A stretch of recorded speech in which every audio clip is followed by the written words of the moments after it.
Hi, I'm Rosie Timmins from Australian Missionary News, and I'm here with Jeremy Dover, who's a Christian sports writer. And we're here on the Gold Coast for the Christian Sports Writers Conference, writing for Christian Today Australia. So Jeremy, tell us something about your growing up years. Rosie, I grew up actually not far from here on the Gold Coast with my brother and mum and dad. So I spent most of my time around Brisbane, went to school in Ipswich, so yeah, definitely a Queensland boy. How did you get an interest into sports? Always played sport as a young boy around the place, but probably my real passion for sport is when I went to uni. I studied psychology, but most of my degree was in sports science, human movement studies. So loved looking at the physiology of exercise, but my real passion was sports psychology, which was the mental aspect of sport. So that was really where I have a great passion for sport in that area. Okay, so how did you hear about the sports writing position, and how did you get involved with it?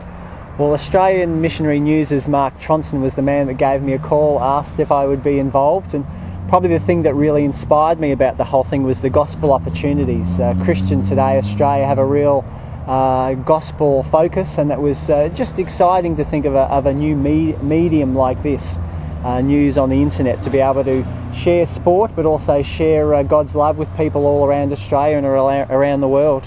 Okay, so you serve at Bannockburn as Presbyterian minister with your wife Ruth and son Isaac. How did the Lord call you to this life?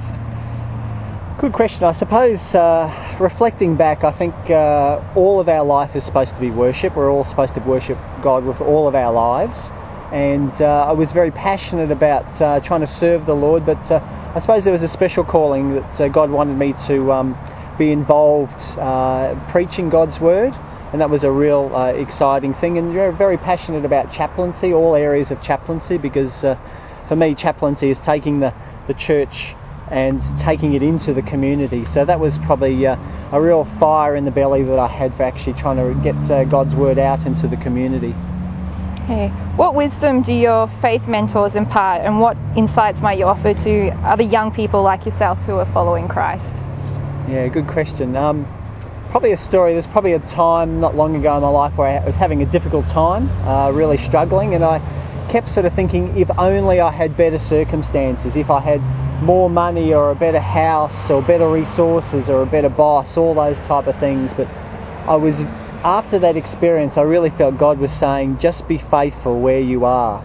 Just be faithful where you are. And for me, that was a real rebuke, saying that God has you in the situation where you are at that moment, and He's not so much wanting you to do or create things that He couldn't do Himself, but He just wants you to be faithful. And for me, that was a real rebuke, and something I've really learnt, and I suppose that would be the advice I would give Christians. Just be faithful where you are. Just do God's work faithfully, whatever you might be doing. Thanks, Jeremy. It's great talking to you. Thanks, Rosie.